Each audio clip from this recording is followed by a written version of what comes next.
Նախորդ տարի 2025 թվականին համեմատած 24 թվականի 2.5 անգամ ավել աղոավազով մշակում է եղել, քանի որ դա պայմանավորված է եղել առածյան հետևանքով եւ այս տարի կարելի է նշել, որ վերջին 10 տարիների ընթացքում 25 թվականին կներեք եղել է աննախադեպ ձյանքանակ եւ բնականաբար ծավալը եթե 24 թվականին եղել է մոտ 5000 տոննա, 2025 թվականին եղել է 12000 տոննա, այսինքն 2.5 անգամ ավել, դա միանշանակ ազդել է ձեր նշած փոսերի գոյացման վրա,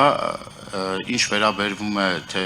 ինչու է այդպես լինում, մի շարք պատճառներ կան, ես ուզում եմ հատուկ շեշտադրում կատարել, որ մեր այն փողոցներում, որտեղ որ մենք 24-25 թվականներին իրականացրել ենք միջին նորոգում եւ կամ փոսալցման աշխատանքներ,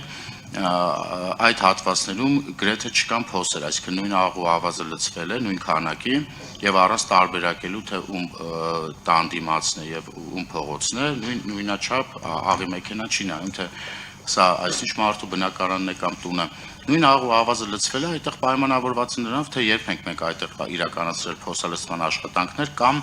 միջին նորոգման աշխատանքներ, այսինքն որքան թարմ է եղել միջին նորոգումը կամ փոսալցումը, այդ հատվածներում կամ գրեթե չկան փոսեր կամ չկան առհասարակ։ Ես դες կարող եմ մեջբերել մի քանի փողոցներ, ես նույնիսկ գրառում էի կատարել,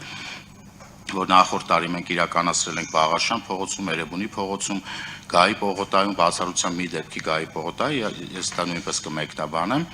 դա ուղղակի սողացող հող է եղել եւ այդ հատվածում շինարարը երաշիքի մեջ է, շինարարը պարտավոր է այդ հատվածում ոչ միայն փոսալցում իրականացնել, այլ ամբողջությամբ այդ տվյալ հատվածում միջին նորոգում պետք է իրականացնի։ Եվ բազմաթիվ մենք մոտ 200,000 քառակուսի մետր իրականացրել ենք փոսային լցման աշխատանքներ եւ կարող եք դուք ինքներդ շրջել կամ միասին շրջենք եւ կտեսնենք, որ այդ հատվածներում